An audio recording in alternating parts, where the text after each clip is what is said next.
السلام عليكم ورحمة الله وبركاته. معكم ام جنستا. يا ريت تدعموني باللايك والاشتراك والشير عشان قناتي تكبر بيكم. هنعمل النهاردة البامية الصعيدي. ادي معانا الشوربة ونحط عليها البامية. بامية متقطعة شرايح.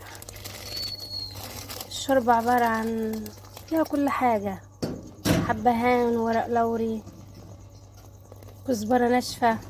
اعذروني عشان مش عارفة بصور بايد وشغالة بايد. معلقة توم صغيرة،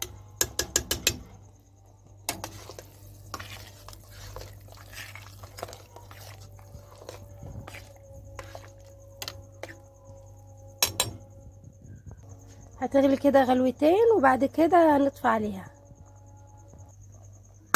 نغطي عليها. حبايبي تعالوا كده نبص على البامية.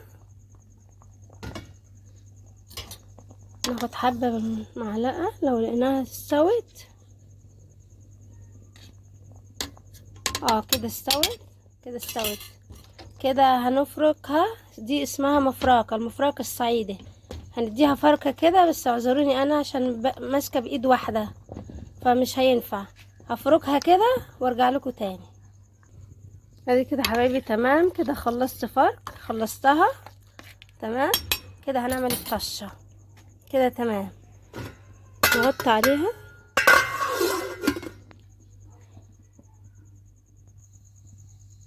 ادي كده حبايبي حطينا التوم و3 معالق زبدة. هنستنى لما التومة تصفر، بعد كده هنطش بيها البامية. بكده هنطش التومة. بسم الله الرحمن الرحيم، اللهم صل على سيدنا محمد وصلى وسلم وبارك على سيدنا محمد. تومة بألف هنا يا رب، بألف هنا يا رب.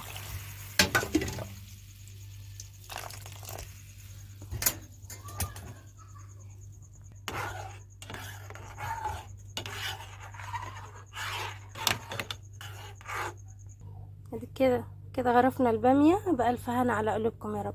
بالله عليكم ما تنسوني في الشير واللايك والاشتراك. معاكم قناة ام جنست.